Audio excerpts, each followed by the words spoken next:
The arrogant utterly deride me, yet I do not turn aside from thy law. I have remembered thine ordinances from of old, O Lord, and comfort myself.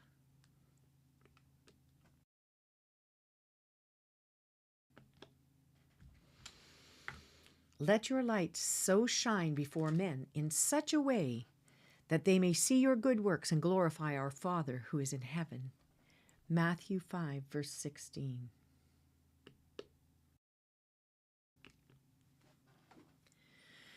Ecclesiastes chapter 4. Then I looked again at all the acts of oppression which were being done under the sun. And behold, I saw the tears of the oppressed, and that they had no one to comfort them. And on the side of their oppressors was power, but they had no one to comfort them. So I congratulated the dead who are already dead, more than the living who are still living. But better off than both of them is the one who has never existed, who has never seen the evil activity that is done under the sun. I have seen that every labor and every skill which is done is the result of rivalry between a man and his neighbor. This too is vanity and striving after wind. The fool folds his hands and consumes his own flesh. One hand full of rest is better than 2 fists full of labor and striving after wind. Then I looked again at vanity under the sun. There was a certain man without a dependent, having neither a son nor a brother. Yet there was no end to all his labor. Indeed, his eyes were not satisfied with riches, and he never asked, "And for whom am I laboring and depriving myself of pleasure?" This too is vanity, and it is a grievous task. 2 are better than 1, because they have a good return for their labor. For if either of them falls, the one will lift up his companion. But woe to the one who falls when there is not another to lift him up. Furthermore, if 2 lie down together, they keep warm. But how can one be warm alone? And if one can overpower him who is alone, 2 can resist him. A cord of 3 strands is not quickly torn apart. A poor yet wise lad is better than an old and foolish king who no longer knows how to receive instruction. For he has come out of a prison to become king, even though he was born poor in his kingdom. I have seen all the living under the sun throng to the side of the second lad who replaces him. There is no end to all the people, to all who were before them, and even the ones who will come later will not be happy with him, for this too is vanity and striving after the wind. Ecclesiastes chapter 5. Guard your steps as you go to the house of God, and draw near to listen rather than to offer the sacrifice of fools, for they do not know they are doing evil. Do not be hasty in word or impulsive in thought to bring up a matter in the presence of God. For God is in heaven and you are on the earth. Therefore let your words be few. For the dream comes through much effort, and the voice of a fool through many words. When you make a vow to God, do not be late in paying it, for he takes no delight in fools. Pay what you vow. It is better that you should not vow than you should vow and not pay. Do not let your speech cause you to sin, and do not say in the presence of the messenger of God that it was a mistake. Why should God be angry on your account, on account of your voice, and destroy the work of your hands? For in many dreams and in many words there is emptiness. Rather, fear God. If you see oppression of the poor and denial of justice and righteousness in the province, do not be shocked at the sight. For one official watches over another official, and there are higher officials over them. After all, a king who cultivates the field is an advantage to the land.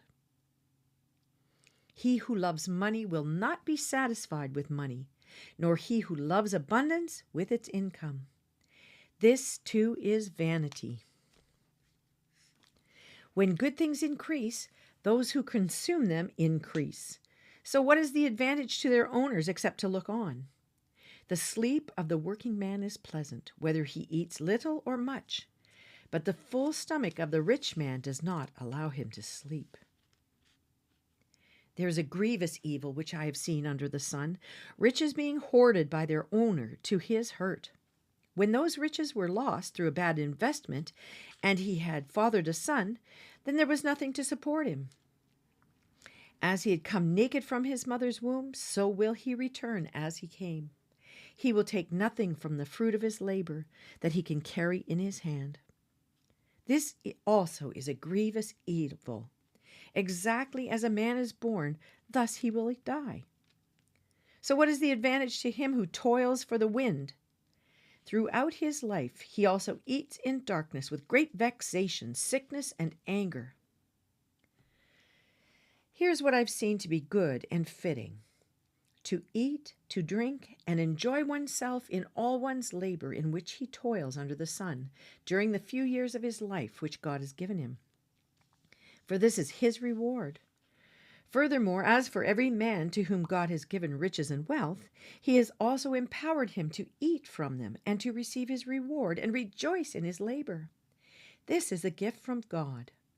For he will not often consider the years of his life, because God keeps him occupied with the gladness of his heart. Ecclesiastes chapter 6. There is an evil which I have seen under the sun, and it is prevalent among men. A man to whom God has given riches and wealth and honor, so that his soul lacks nothing of all that he desires.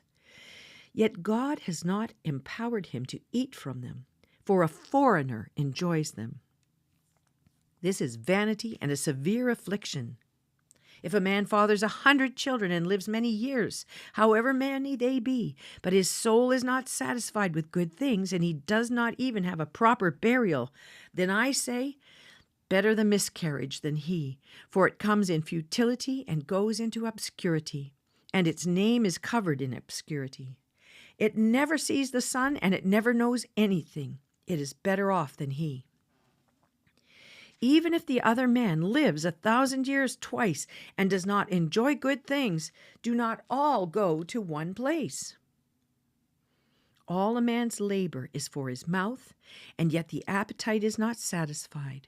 For what advantage does the wise man have over the fool? What advantage does the poor man have, knowing how to walk before the living? What the eyes see is better than what the soul desires. This too is futility and striving after wind. Whatever exists has already been named, and it is known what man is, for he cannot dispute with him who is stronger than he is. For there are many words which increase futility. What then is the advantage to a man? For who knows what is good for a man during his lifetime, during the few years of his futile life? He will spend them like a shadow. For who can tell a man what will be after him under the sun? Psalm 102, verses 18 through 28. This will be written for the generation to come, that a people yet to be created may praise the Lord. For he looked down from his holy height. From heaven the Lord gazed upon the earth to hear the groaning of the prisoner, to set free those who were doomed to death, that men may tell of the name of the Lord in Zion, and his praise in Jerusalem. When the peoples are gathered together and the kingdoms to serve the Lord. He has weakened my strength in the way. He has shortened my days. I say, O my God, do not take me away in the midst of my days. Your years are throughout all generations. Of old you founded the earth, and the heavens are the work of your hands. Even they will perish, but you endure, and all of them will wear out like a garment. Like clothing you will change them, and they will be changed. But you are the same, and your years will not come to an end.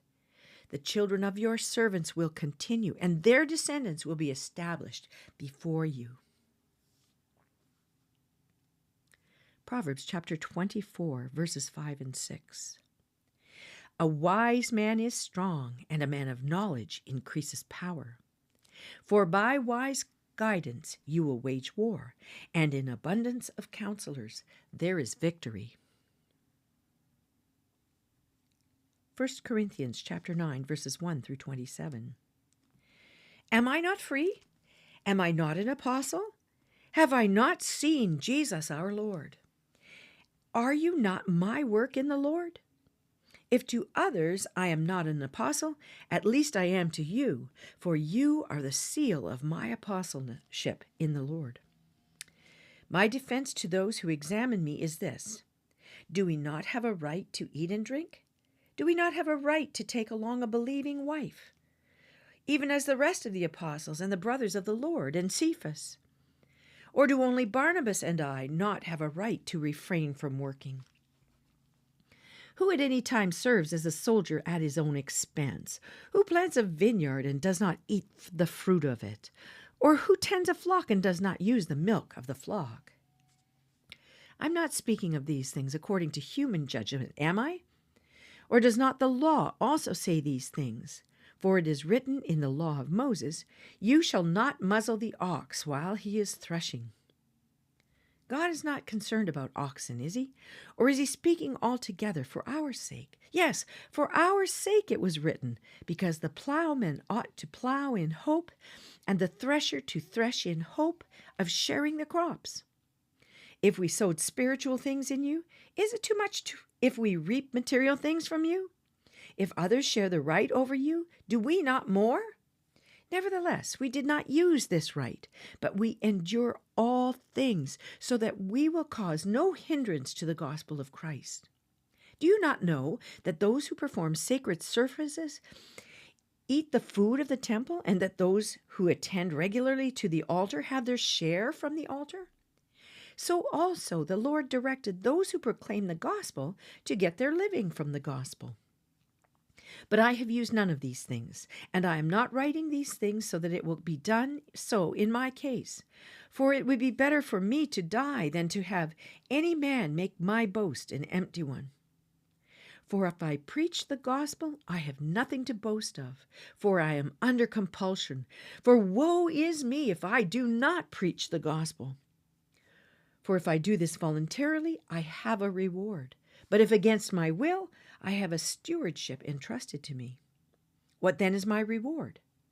That when I preach the gospel, I may offer the gospel without charge, so as not to make full use of my right in the gospel. For though I am free from all men, I have made myself a slave to all, so that I may win more. To the Jews I became as a Jew, so that I might win Jews. To those who are under law, as under law, though not being myself under the law, so that I might win those who are under the law. To those who are without the law, as without law, though not being without the law of God, but under the law of Christ, so that I might win those who are without law. To the weak I became weak, that I may win the weak. I have become all things to all men, so that I may by all means save some. I do all things for the sake of the gospel, so that I may become a fellow partaker of it. Do you not know that those who run in a race all run, but only one receives the prize? Run in such a way that you may win. Everyone who competes in the game exercises self-control in all things. They then do it to receive a perishable wreath, but we an imperishable. Therefore, I run in such a way as not without aim. I box in such a way as not beating the air. But I discipline my body and make it my slave, so that, after I have preached to others, I myself will not be disqualified.